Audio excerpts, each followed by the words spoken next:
অনেক দিন ধরেই আমার রুটি দিয়ে টমেটোর চাটনি খেতে ইচ্ছা করছিল, কিন্তু সময়ের অভাবে বানিয়ে উঠতে পারছিলাম না। কিন্তু কি করব, ওই যে ইচ্ছা করছিল খেতে, বানাতে তো হবেই। তাই হাতে অল্প সময় থাকলেও আমি সেই সময়ের মধ্যেই ঝটপট করে বানিয়ে নিয়েছিলাম খুব সহজ পদ্ধতিতে টমেটোর চাটনি। এছাড়াও ভিন্ন পদ্ধতিতে টমেটোর চাটনি বানানো যায়, সেই রেসিপি আমি তোমাদের সঙ্গে অন্য কোনো দিন শেয়ার করব। কিন্তু তোমাদের হাতে টাইম কম থাকলে তোমরা কীভাবে তাড়াতাড়ি টমেটোর চাটনি বানাতে পারবে সেটাই আজকে দেখে নাও। প্রথমে কড়াই সাদা তেল গরম করে তার মধ্যে আমরা বেশ কিছুটা পরিমাণ পাঁচফোড়ন দিয়ে সেগুলো লাল লাল করে ভাজা হলে তুলে ফেলে দেবো।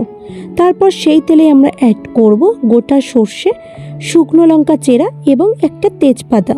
তারপর তাতে আমরা আগে থেকে সেদ্ধ করে খোসা ছাড়িয়ে রাখা টমেটোগুলো জল সমেত দিয়ে দেবো। তারপর তাতে আমরা অ্যাড করব পরিমাণ মতো নুন, হলুদ, চিনি এবং বাড়িতে যদি মিষ্টির রস থাকে তাহলে মিষ্টির রস। তারপর তাতে আমরা অ্যাড করে দিয়েছি আগে থেকে জলে ভিজিয়ে রাখা কাজু, কিশমিশ, আমন্ড এবং খেজুর কুচি এবং মোরব্বা। তোমরা চাইলে বাড়িতে অন্য কোনো রকম ড্রাই ফ্রুটস থাকলে সেগুলোকেও অ্যাড করতে পারো। খুব ভালোভাবে এবার নাড়াচাড়া করে ঢাকনা দিয়ে ফুটতে দিতে হবে যতক্ষণ না ঝোলটা কমে যাচ্ছে। জলটা ফুটে একদম কমে গিয়ে চাটনিটা গামাকা গামাকা হয়ে কালারটা চেঞ্জ হয়ে গেলে তার মধ্যে তোমরা তেঁতুলের পাল্প দিয়ে আরও বেশ কিছুক্ষণ নাড়াচাড়া করে নামিয়ে পরিবেশন করতে পারো টমেটোর চাটনি।